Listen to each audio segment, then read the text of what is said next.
हालांकि जापान की सबसे एक बड़ी ताकत है, वहाँ जनसंख्या बहुत ही कम है और जनसंख्या कम होने की वजह से देखो पैसा अगर नहीं आएगा ना, मेंटेलिटी में डिफरेंस आने लग जाएगा। आप हम लोग एक चीज़ जो बोलते हैं ना कि एजुकेशन बहुत ज़रूरी है, ये ज़रूरी है, ये ज़रूरी है, आपको सबसे ज़्यादा छुपाया ये जाता है कि फाइनेंस ज़रूरी है, क्योंकि उन्हें पता था कि शिक्षा अगर देंगे तो 25 साल लगेगा इसको। फाइनेंस ज़रूरी है, फाइनेंस से आप कहीं पे भी कोई साम्राज्य खड़ा कर सकते हैं, उसे सस्टेन करने के लिए शिक्षा की ज़रूरत होती है। जापान ने कहा कि ये सब नौटंकी हमारे यहाँ नहीं चलेगा, ये जरूरी है, वो जरूरी है, और ग्रेजुएशन का सर्टिफिकेट पे तुम कुछ नहीं कर पाओगे। जापान ने इन सारी चीज़ों को समझा है। यहाँ पे दुनिया का सबसे खुशहाल देश देखो, दुनिया के 5 सबसे खुशहाल देश जहां गरीबी का नामो निशान नहीं है, एक भी गरीबी नहीं है। तुम अगर 1 महीने बेरोजगार हो जाते हो तो तुम्हें 2.5 लाख रुपया महीना सरकार देती है, क्योंकि वहां सैलरी 5 लाख देते हैं सब। कि शिक्षा का उद्देश्य संस्कार विकसित करना है, माँ बाप संस्कार सिखा के भेजे हैं। कौन तुम लोग का किताब में सिलेबस है संस्कार का, तो नहीं बताओ तो। आज हम लोग को बुलेट ट्रेन दे रहा है, 1960 में इसने बुलेट ट्रेन चलाया था। रीजन क्यों चलाया था?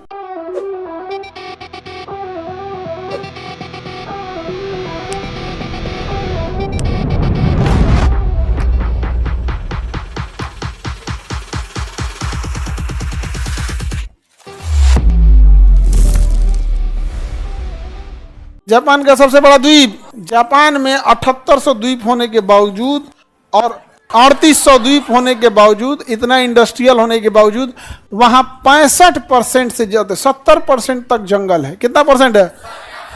उन्होंने पूरे पर्यावरण जंगल को बचा के रखा है जापान ने।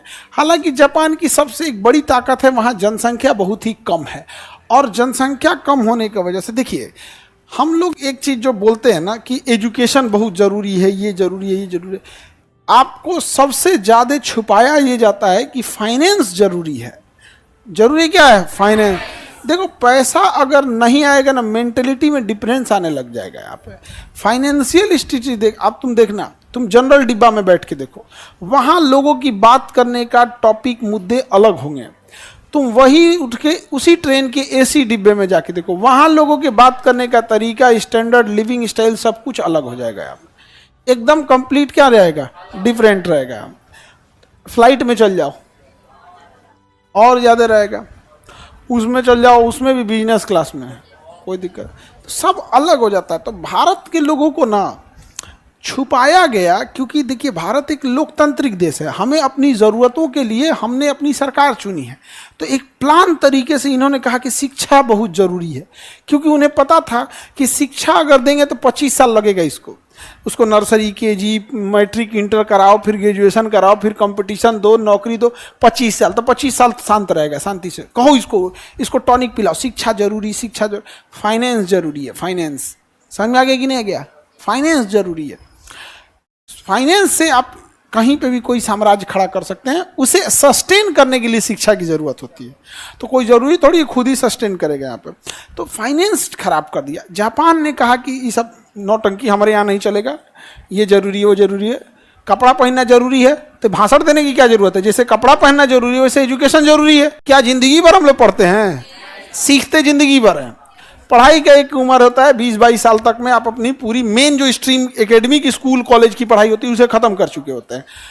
उसके बाद वो टोटल फोकस करता है फाइनेंस पे। तो जापान के लोगों के पास पैसे ज़्यादा हैं, पैसा जाने होने की वजह से लिविंग स्टैंडर्ड बढ़ गया है, खाने पीने का जो क्वालिटी है वो बढ़ गया है, जिस वजह से लोग बीमार कम पड़ते हैं। हमारे यहाँ लोगों के पास पैसे कम हैं, जिस वजह से खाने पीने की स्टैंडर्ड एकदम खराब है, एकदम न्यूट्रिशन के नाम पे तो जीरो है। इसी वजह से जब बीमार पड़ते हैं तो इतना तेजी से इनका हेल्थ डाउन होता है। सीधे जिला से गांव से जिला में, जिला से बड़े से हॉस्पिटल में होगा पटना, पटना के बाद ऊपर धर धरा के भेज देते हैं सर। जोन हॉस्पिटल पकड़ता है ना, कहता है कि जाने वाला है, धैर्य रहो 2 दिन, 2 लाख लेके अगले दिन रेफर, 2 लाख लो अगले दिन रेफर करते करते करते ऊपर तक पहुंचाता है। जब लास्ट तक पहुंचते हैं तो किसी के पास कुछ बचा ही नहीं। इसका रीजन क्या? हेल्थ सिस्टम अच्छा, देखो हमारा फूड बिहेवियर बहुत खराब है, हमारे पास पैसे नहीं है। और चाइना में, सॉरी जापान में इसने बहुत अच्छा किया है। जब आप अच्छा लिविंग स्टैंडर्ड कर देते हैं ना, तो आपको हर जगह वैसे ही चाहिए। जैसे आपका घर एकदम, घर में कालीन बिछा होगा, साफ सफाई होगा, किसी घर में जाएंगे ना तो उसमें आपको कुछ फेंकने में भी अजीब लगेगा, तो तुम फेंक ही नहीं पाओगे। लेकिन क्या है कि हम लोग का स्टैंडर्ड भी वैसे ही है। जैसे घर, गरीबी की वजह से घर कैसे होते हैं, पूरे घर में कहीं फेंक दो, डस्टबिन की जरूरत नहीं है। बढ़िया घर रहता है तब ना डस्टबिन रखा जाता है कि हाँ यहीं फेंक सकते हो, यहाँ नहीं। गरीबी में इतना कमर तोड़ देता है, तुम कहीं फेंक दो।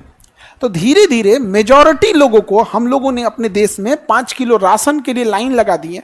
उनको हमको समझाना पड़ता है स्वच्छ भारत, स्वच्छ भारत। रीजन क्या है कि गरीबी और कुपोषण में वो जन्म लिया है, उसको जैसे तैसे घर में रहा है बेचारा, गांव में जिंदगी बिताया, पैसे के अभाव में ऐसे विद्यालय में गया है, ना बाथरूम सही है, ना क्लासरूम सही है, ना तो उसके दिमाग में मेंटेलिटी भर गया है, तो समाज ऐसे ही रहता है। जापान ने ऐसा नहीं किया। स्टैंडर्ड ऑफ लाइफ इतना जबरदस्त है, सब लोग उसी टाइप के हैं।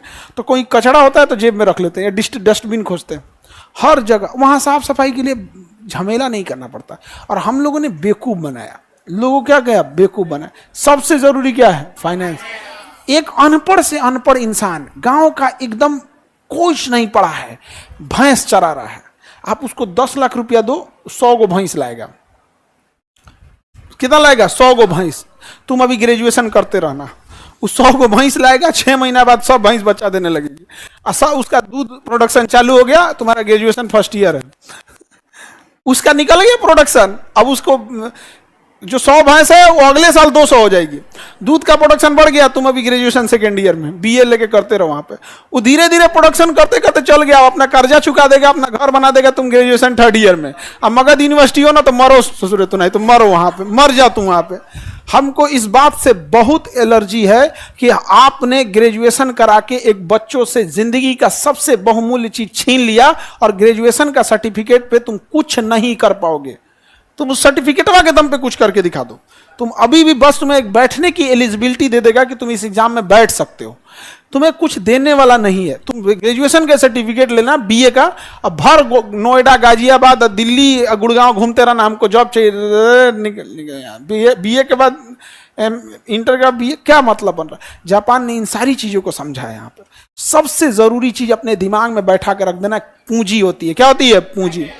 पूंजी सबसे जरूरी। अगर आपके पास पूंजी है सब कुछ कर सकते हो। अंगूठा छाप इंसान जो दूध दूहता था, उसके पास पूंजी आया, खटाक से स्टेटस बदल गया। अब वो नो कच्चे घर से पक्के मकान में जाएगा, मकान में जाएगा, ठीक ठाक रखेगा वहां पे, फिर पहनावा ओढ़ावा, खान पान, बात करने का तरीका, मेहमानों को ट्रीट करने का तरीका। जो पहले खटिया बैठा के लोटा में पानी देता था, सोफा टेबल पे बैठा के नाश्ता देगा, बंद बोतल का बिस्लरी थमाएगा। उसको स्टैंडर्ड बदल गया कि नहीं। और उसको लोग कहेंगे कि गांव के लोगों के पास उतना रेस्पेक्ट नहीं है, ये नहीं बाबू, पैसे ने कमर तोड़ दिया हिंदुस्तान का। और अमीरों के लिए चीजें अलग हो गई, गरीबों के लिए अलग हो गया। फिर थोड़ी थोड़ी चीजों के लिए गरीबों में किचकिच होता है। तुम इधर पानी मत बहाओ, तुम ये मत करो, वो मत करो। बड़े लोगों के घर कोई दिक्कत नहीं है। समझ में आ रहा है कि नहीं। जापान ने अपने इस सिस्टम को, लोगों को वहां पे एकदम ट्रीट किया बेहतर ढंग से। और हम लोग को सबसे खराब तो बर्बाद किया सब झारखंड और बिहार वालों को, सबसे खराब किया यहाँ पर। इन लोग को अभियो नहीं बुझाता, अभियो बिहार वाला फैक्ट्री खोजता है सब। नॉर्वे दुनिया का सबसे खुशहाल देश, देखो Norway, Sweden, Finland, Iceland, Denmark, दुनिया के 5 सबसे खुशहाल देश जहां गरीबी का नामो निशान नहीं है, एक भी गरीबी नहीं है। तुम अगर 1 महीने बेरोजगार हो जाते हो तो तुम्हें 2.5 लाख रुपया महीना सरकार देती है, क्योंकि वहां सैलरी 5 लाख देते हैं सब। समझ में आ गया। कौन लेगा 2.5 लाख रुपया आराम से। और उन्होंने कहा कि इतना ही नहीं, इतने खुशहाल हैं कि उन्होंने कहा कि हफ्ते में 1 दिन छुट्टी होती है, संडे नहीं 2 दिन दिया जाए, मंडे टू फ्राइडे। तो ये स्कैंडिनेवियाई देश में हफ्ते में 2 दिन। अभी वो लोग कह रहे हैं कि नहीं, हफ्ते में हम 3 दिन छुट्टी देंगे, 4 दिन काम करेंगे। कौन सी फैक्ट्री लगी है वहां पे, नहीं लगी है। तो बेवकूफ बनाते हैं सब तुम लोग को, और हम सब बेवकूफ बन रहे होते हैं। ऐसा कोई जरूरत नहीं है। यहाँ पे प्राइम फोकस ऑफ एजुकेशन होना चाहिए कि हम अपना कैपिटल कैसे ले आ सकते हैं। अगर कैपिटल आ गया तो आपके अंदर 10 लोगों को रोजगार देने लोगों में, समझ में आ गया कि नहीं आ गया, उसके आराम से हो जाएगा। जापान ने यही सब किया, आज हम लोग को बुलेट ट्रेन दे रहा है। 1960 में इसने बुलेट ट्रेन चलाया था। रीजन क्यों चलाया था, क्योंकि लोगों के पास इतना पैसा आ गया था, एजुकेशन को इतना बढ़ावा दिया था, इतना पैसा आ गया था कि लोगों को 6 घंटा 7 घंटा ट्रेन में बैठना बोरियत महसूस लगी थी। उन्होंने गवर्नमेंट से पूछने लगे थे कि ये क्या तरीके बना रखा, हम 6 घंटा 10 घंटा ट्रेन में बैठेंगे। तो वहां मजबूरी बन गई कि क्या होगा, कि बुलेट ट्रेन लाया। और हम लोग वंदे भारत पे खुश हैं, वंदे भारत पे खुश है। कोई स्पेशल ट्रेन नहीं है वंदे भारत, इस गलतफहमी से निकाल दो। उसे स्पेशल ट्रीट किया जाता है। एक वंदे भारत 20 ट्रेन को डिस्टर्ब करती है। कौन सी स्पीड भाग रही है? एवरेज स्पीड 120 है। वंदे भारत की एवरेज स्पीड 120 है। मार वंदे भारत, ये वो रीजन हम लोग का जो लिविंग स्टैंडर्ड है वहीं ले आके सीमित कर दिया। भाषण देता है कि शिक्षा का उद्देश्य संस्कार विकसित करना है। माँ बाप संस्कार सिखा के भेजे हैं। कौन तुम लोग का किताब में सिलेबस है संस्कार का? तो नहीं बताओ तो। अगर संस्कार माँ बाप नहीं सिखा के भेजते हैं तो 500,000 क्लासरूम को संभालने वाला एक अकेला शिक्षक नहीं संभाल सकता था। ये किसके बदौलत? संस्कार भाषण देता है सब। यहाँ पे जापान को टेक्नोलॉजी अपनाई है। वहां पे पैसा अगर नहीं, कैपिटल नहीं आ सका तो हम आग लगा देंगे डिग्री और डिग्री देने वाले दोनों में। बिना मतलब का नौटंकी करके रखा है। 3 साल का ग्रेजुएशन हो 4 साल कर दिया सब। नहीं तो एक और रानी बानर मार दिल बीच ही। एक तो 3 साल में कुछ नहीं हो रहा था, 4 साल कर दिया उसको। आओ पे से ना सेमेस्टर कर दिया। इस सेमेस्टर से सबसे ज्यादा फायदा जानते हो किसको होगा? जो कॉलेज नकल कराते हैं उनको। पहले वो नकल कराने का 4,000 रुपया सुविधा शुल्क साल में 1 बार लेते थे। अब सेमेस्टर वाइज हो गया, अब साल में कितनी बार लेंगे? 2 बार। यानी पूरे ग्रेजुएशन में पहले जहां 3 बार लेते थे, अब 4 साल का ग्रेजुएशन सेमेस्टर वाइज होने के बाद 8 बार।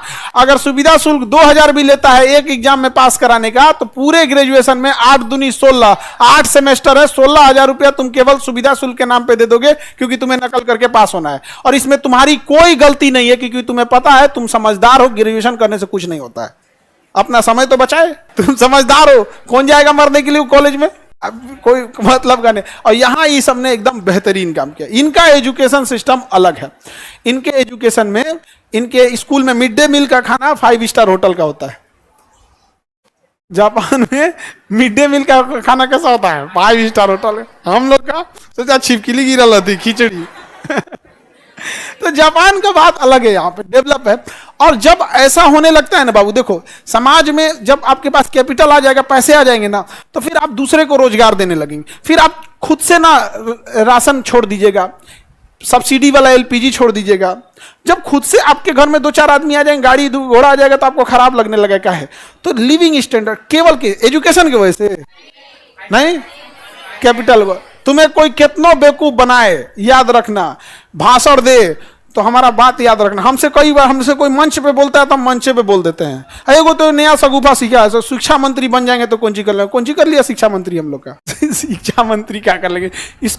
एजुकेशन जब भी चेंज करेगा तो टीचर करेगा सब, जो स्कूल में पढ़ा रहा है सब, और जो बच्चे करेंगे उसके सिवा कोई नहीं करे। शिक्षा मंत्री बैठ के करेंगे। पते नहीं है शिक्षा मंत्री को, एसी से बाहर निकले तब पता चलता है सरकारी स्कूल टपक रहा है पानी। चेंज कर पाएगा जी? नहीं चेंज कर पाएगा। यहाँ पे शिक्षा मंत्री हमरा से कहता बना दिया, हमें नहीं बनना है भाई। बार बार हमरा से यही पूछता है यहाँ पे, शिक्षा मंत्री बने, कोनो अच्छा चीज बताओ। हमको ये सब देखो, हम एक चीज जानते हो, हम ना वो एक होता है ना, इंसान बहुत अच्छा बोलता है कि किसी को खराब ना लगे। हम कहते हैं कि खराब लगे, कि लगना चाहिए तो लगना चाहिए, यहाँ पे खराब लगना चाहिए। हमारा बस एक ही चीज है, पढ़ाई होल्ड करने की क्षमता है। जैसे गाड़ी में क्या होता है, ब्रेक, चढ़ान पे जाए, इंजन पावरफुल रहे ना तो कितना चढ़ान रहेगा रोक ले। तो एजुकेशन क्या करता है ना, आपको आपके पास अगर जो साम्राज्य है उसे बचा के रखने में क्षमता देता है। सोचो तुम्हें पहले साम्राज्यवा तो दे, बचाएंगे कौन चीज? हमरा राइफल दे दिया कि निगरानी करो, घर है झोपड़ी, कौन चोरी करेगा यार? कौन करेगा? शिक्षा लो, ग्रेजुएट बनो, तुम होल्ड करके रखो। कौन ची भैया होल्ड करके कौन ची रखेंगे? चोर जाएगा तो बेचारा पर्स में से 200-400 छोड़ के जाएगा। यार बहुत गरीब था यार, छोड़ के चला जाएगा। यहाँ पे क्या मतलब बनता है? लेकिन अगर बढ़िया साम्राज्य रहेगा, किसी को रख लेंगे तुम सुरक्षा। देखो कौन सा धीरूभाई अंबानी MBA किए हैं, कौन सा ऑफिस टाटा संभालते थे और अंबानी संभालते थे? कोई नहीं संभालते। वर्क है, ऐसा थोड़ी है कि हमको अकेले सब कुछ संभालना। उसके लिए अकाउंटेंट है, उसके लिए CA है, ऑडिटर है। केवल फाइनेंस देखने के लिए होते हैं सब। मेकर है, चेकर है, अकाउंटेंट है, CA है, ऑडिटर है। 5 गो तो यही हो गए सब। मेकर मैंने एगो पेमेंट करेगा, मेकर एगो चेक करेगा ठीक है कि नहीं है। तो maker, checker, CA, accountant, CA, audit, 5 गो तो यही हो गया सब। और जिसकी कंपनी उसको कुछ नहीं बुझाता है। ये क्या मेकर, चेकर, ऑडिट कोई नहीं होगा, कुछ ही बुझा रहा है यहाँ पे। लेकिन ये इस सब मामले में सबसे रियलिस्टिक अप्रोच है। आज दुनिया में सबसे ज्यादा लोग कहां के जिंदा रहते हैं? 110 साल एवरेज एज हो गया जापान का। सबसे ज्यादा बूढ़े कहां मिलेंगे? जब मरिए नहीं रहा है सब। क्यों? खान पान इतना बढ़िया खाया है, इस सरकारी स्कूल में 5 स्टार होटल का खाना गया है, इतना छोटा से।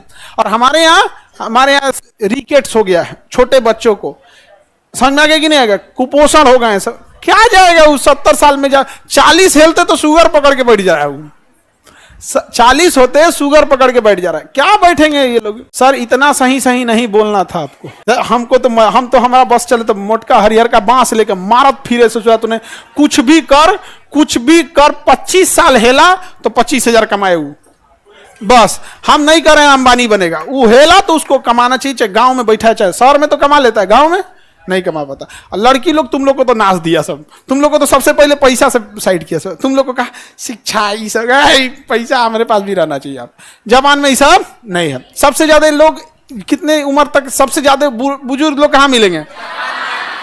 ऐसा नहीं है, पहला परमाणु बम किसने झेला, दूसरा किसने झेला, सर्वाधिक भूकंप किसने झेला है, सर्वाधिक सुनामी जापान, खुद का परमाणु विस्फोट हो गया जापान, उसका अपना फुकुशिमा 2011 में ब्लास्ट हो गया जापान। इतना भयानक हुआ वहां पे जापान में डेली भूकंप आता है, डेली चर्चा होता है, जब बड़ा हो जाता है तब कहीं ना कहीं जापान में ना भूकंप आते रहता है। वहां पे घर मकान अब ऐसे बना दिए गए हैं कि भूकंप के दौरान क्लास चलते रहता है। जिस भूकंप में हम लोग मैदान में भाग जाते हैं ना, भागा हो उसमें वहां क्लास चलते रहता है। और 20-20 तल्ला बिल्डिंग, हाँ सिस्टम बना दिए हैं सब ना, वो सब वहां पे सिस्टम बना दिया सब, बिल्डिंग में हिलने नहीं देते हैं सब। जो पिलर होता है ना, पिलर कोई सस्पेंशन पिलर बना दिए हैं सब, पिलर वो अपना हिल जाता है, शॉक वाला लगा के स्प्रिंग, और उसके बाद से मकान को खोखला बना के, जैसे चारों ओर से मकान बनेगा, बीच में खाली जगह रहेगा, और उस खाली जगह में ना लोहे की बड़ी सी बॉल लटका देते हैं सब, बहुत भारी लोहे की बॉल। तो जब कोई घूमने वाली चीज पे कोई चीज लटका देते हैं ना, तो तेज नहीं घूम पाता है वो, तो बड़ा भारी लटका देते हैं सब लोहे का वहां पे। अब जैसे भूकंप आता है तो बिल्डिंग हिलती है, तो बिल्डिंग वहां से बंधा हुआ लोहा हिलता है, तो वो क्या करता है, बैलेंस करा देता है। तो हिलना चाहिए ज्यादा, तो हिलता है, काम आराम से चल जाते हैं।